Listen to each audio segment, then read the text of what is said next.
Assalamualaikum warahmatullahi wabarakatuh. Untuk video kali ini, saya akan menjelaskan bagaimana sih cara mendaftar PBDB online jenjang SMA di tahun pelajaran 2020-2021. Ya, tapi sebelum kita melakukan simulasi, ada baiknya saya akan jelaskan sedikit tentang PBDB online di tahun ini. Untuk jalur dan kuota PBDB, untuk prestasi paling banyak yaitu 20%. Kemudian untuk jalur zonasi paling sedikit adalah 55%. Kemudian untuk perpindahan tugas orang tua atau wali paling banyak adalah 5%. Afirmasi paling sedikit adalah 20%. Jalur zonasi berdasarkan jarak terdekat domisili sesuai dengan kartu keluarga dengan satuan pendidikan di wilayah zonanya. Diterbitkan dan atau telah tinggal paling singkat 1 tahun sebelum tanggal pendaftaran. Kemudian tidak diberlakukan SKD kecuali dalam kondisi khusus bencana alam dan lain-lain. Lalu kebijakan daerah memberikan zonasi khusus paling banyak 10% untuk wilayah kecamatan yang belum berdiri SMA atau SMK negeri. Calon peserta didik dari pondok pesantren dan panti asuhan berlaku zonasi sesuai dengan tempat kedudukan ponpesnya atau panti asuhannya. Itu untuk jalur zonasi. Berbeda dengan tahun sebelumnya yang menggunakan titik koordinat dari kantor desa atau kantor kelurahan, tentunya untuk tahun ini semoga untuk jalur zonasi bisa lebih adil dan lebih pas untuk diterapkan di sistem PBDB ini.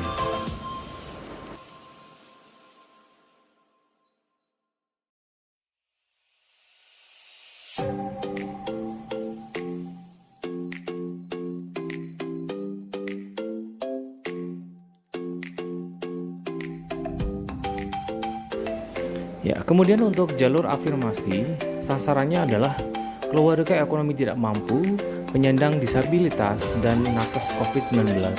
Syaratnya syarat keluarga ekonomi tidak mampu, ada data TKS, KIP, kemudian untuk nakes itu memiliki surat keterangan dari instansi terkait. Kemudian untuk jalur perpindahan orang tua, bagi CPD yang mengikuti kepindahan tugas orang tua atau walinya dan anak guru, dibuktikan dengan surat penugasan dari instansi terkait. Kemudian bagi CPD di luar wilayah zonasi tentunya.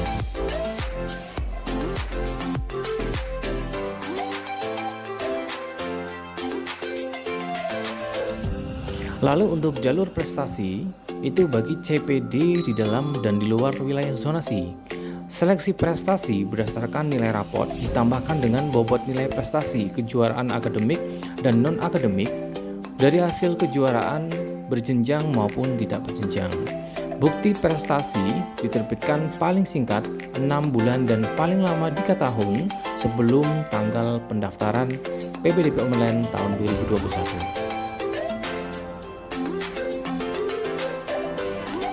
Apabila CPD tidak memiliki piagam atau sertifikat kejuaraan, itu pun tetap masih bisa memilih jalur prestasi. Artinya murni dengan persaingan nilai raport atau rata nilai raport.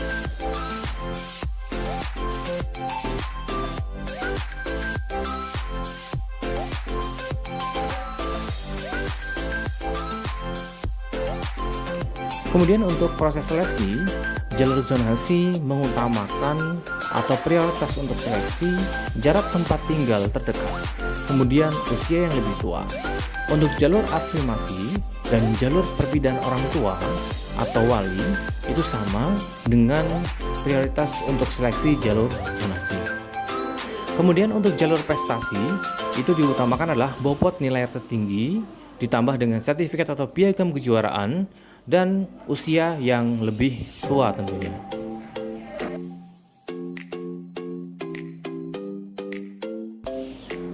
Berikutnya saya akan tunjukkan alur PBDB online di tahun pelajaran 2021. Sudah saya buat sedetail mungkin mengadopsi dari sistem PBDB online di web ya.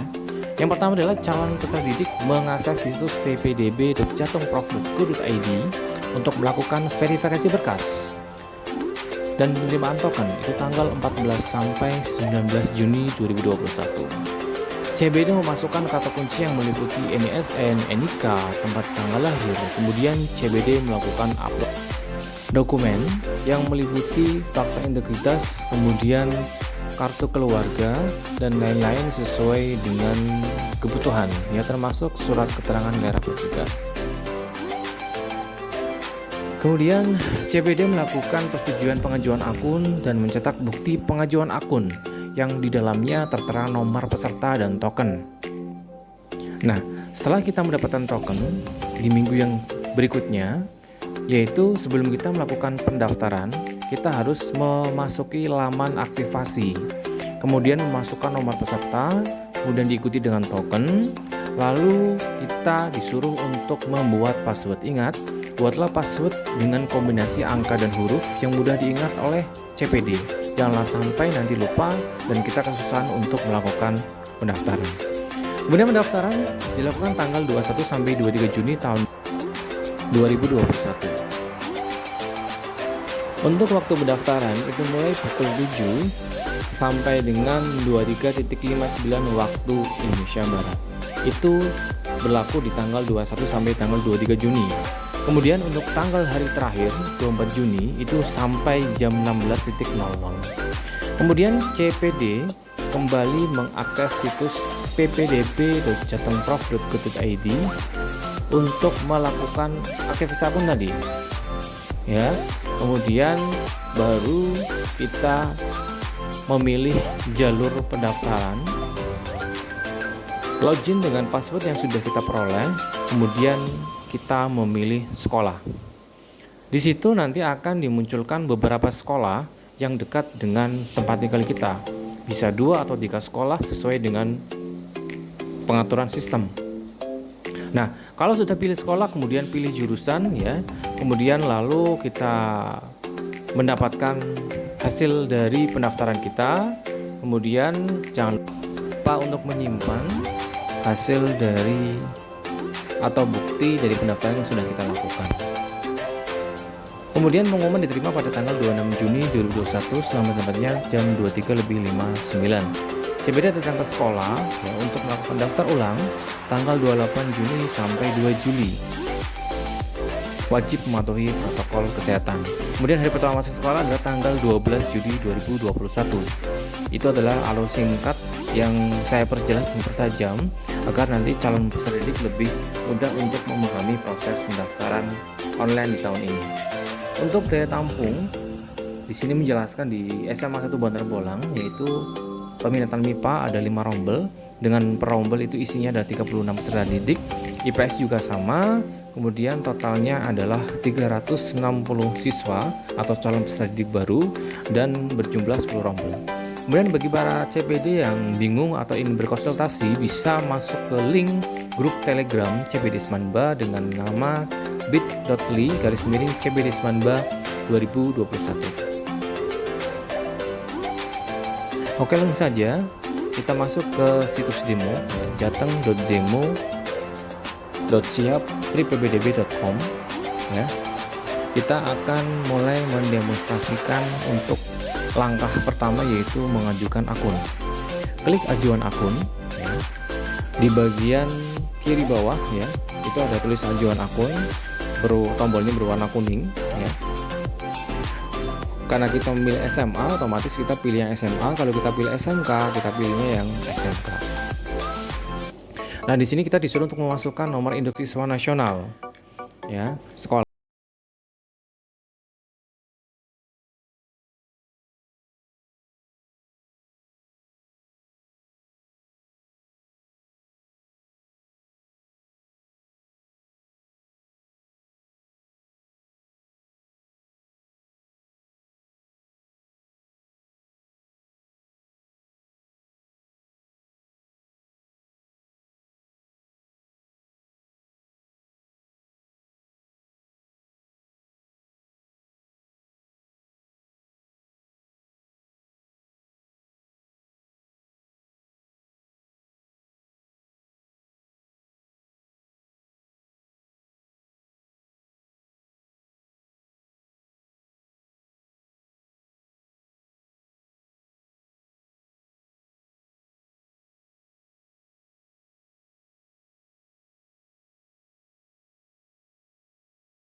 tanggal kartu keluarga. Ya, tanggal kartu keluarga biasanya letaknya di posisi pojok kiri bawah. Ya, itu adalah tanda yang membuktikan bahwa kapan kartu keluarga itu dibuat atau dicetak.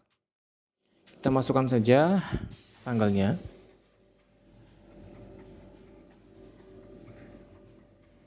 Sama seperti tadi ya, tahun, bulan, baru tanggal. Kemudian kita isi akreditasi sekolah. Untuk A poinnya adalah 1, kita cek nilai rapot atau rata-rata nilai rapot apakah sudah sesuai dengan SKNR atau belum ya. Surat keterangan nilai rapot atau belum. Pastikan sesuai ya, karena ini juga yang menginputkan dari jenjang sebelumnya yaitu jenjang SMP. Ya. Kebetulan di sini sudah sesuai ya. Nah, lalu apabila kalian memiliki kejuaraan, silakan dipilih kejuaraannya. Ya, tapi kalau kalian memilih zonasi, kita tidak usah memisikan jenis kejuaraannya.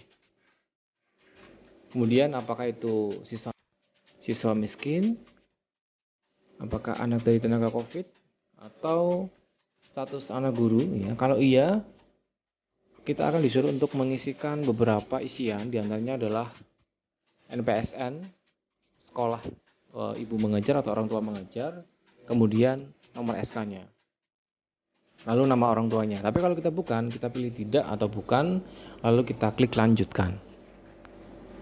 Nah, di sini kita disuruh mengupload dokumen-dokumen ya yang dibutuhkan. Karena kita pilih zonasi, dokumennya tidak terlalu banyak ya, apalagi kita bukan siswa miskin dan lain-lain.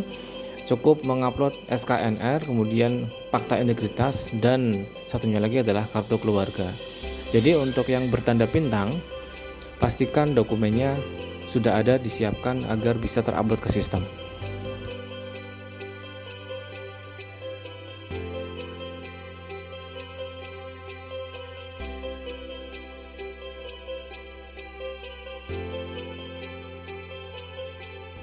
Nah, kalau sudah, kita klik lanjutkan.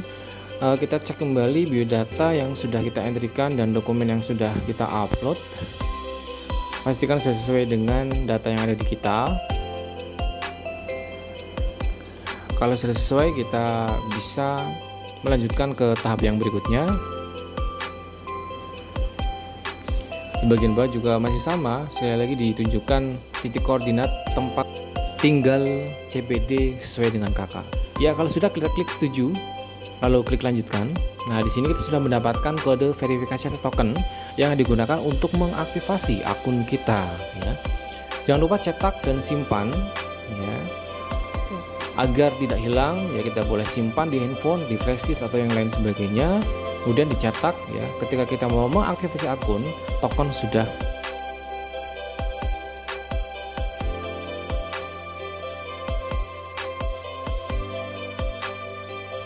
ya. Setelah kita mendapatkan token, di kesempatan yang berikutnya langkahnya adalah kita mengaktifasi akun. Ini adalah contoh surat pernyataan kebenaran dokumen ya, yang ditandatangani dan diberi materai 10.000. Nah, berikutnya adalah kita mendaftar. Kita pilih jalur yang akan kita gunakan ya.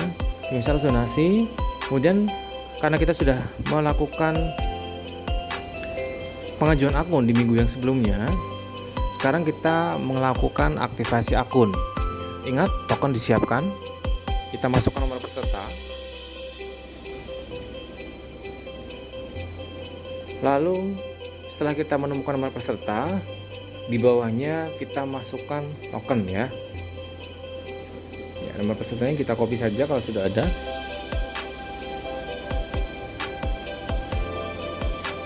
Kemudian kita masukkan token sekali lagi. Di bawah token itu ada email untuk melakukan atau ulang password ya, boleh dikosongkan. Terus kemudian kita disuruh untuk membuat password akun. Ingat, jangan lupa kalau kita membuat password akun, jangan sampai kita sendiri yang lupa ya. Nanti membuat kita repot. Nah, kalau antara password yang atas dan yang bawah itu berbeda ya, pasti ada peringatan bahwa password yang Anda masukkan tidak sesuai, atau antara password dengan konfirmasi password tidak sesuai mengetiknya. Jadi harus diingat-ingat betul.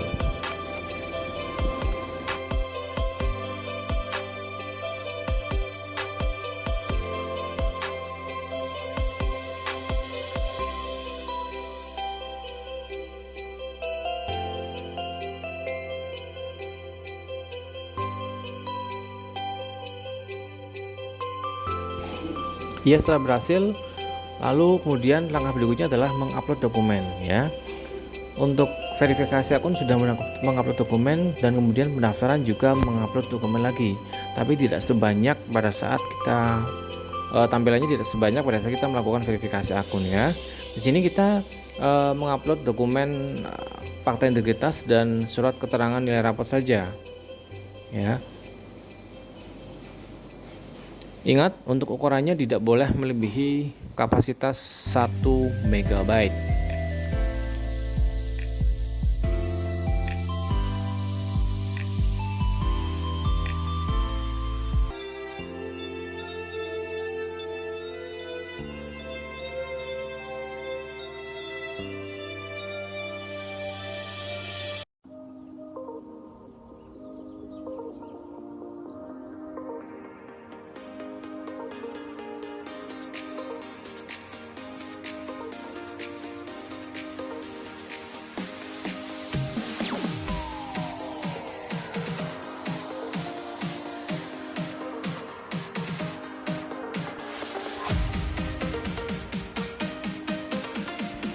Ya, ini bukti checklist ya kalau sudah berhasil mengupload.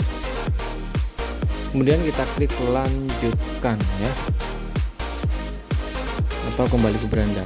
Nah, nanti kalau sudah, kita bisa melakukan pilih sekolah. Di situ ada pertanyaan konfirmasi untuk pelimpahan ya. Apabila tidak diterima di sekolah pilihan utama, kita akan dilimpahkan ke sekolah terdekat yang masih kekurangan peserta didik. Ya, lalu klik lanjutkan. Kemudian kita memilih sekolah ya. Di sini contoh memilih sekolahnya di SMA 1 Bantar Bolang. Kita klik saja.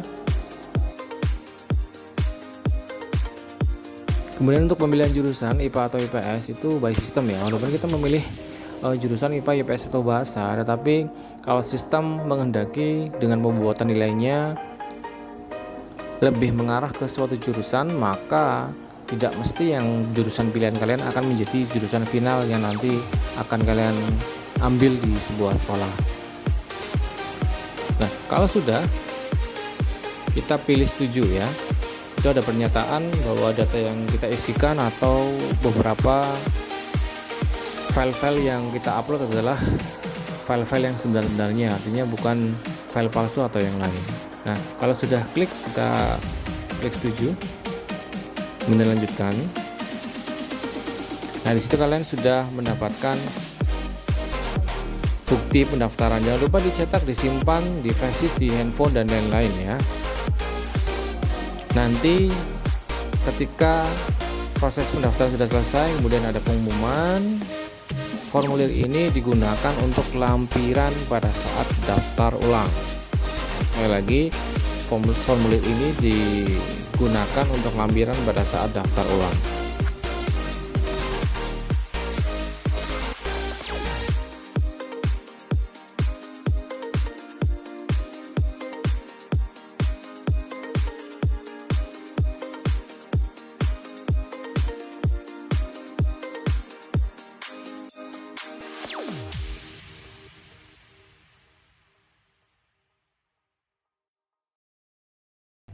Kalau sudah dicek semua, kita klik keluar ya. Apalagi kalau memakai fasilitas umum seperti di warnet, kita wajib keluar agar akun kita tidak disalahgunakan.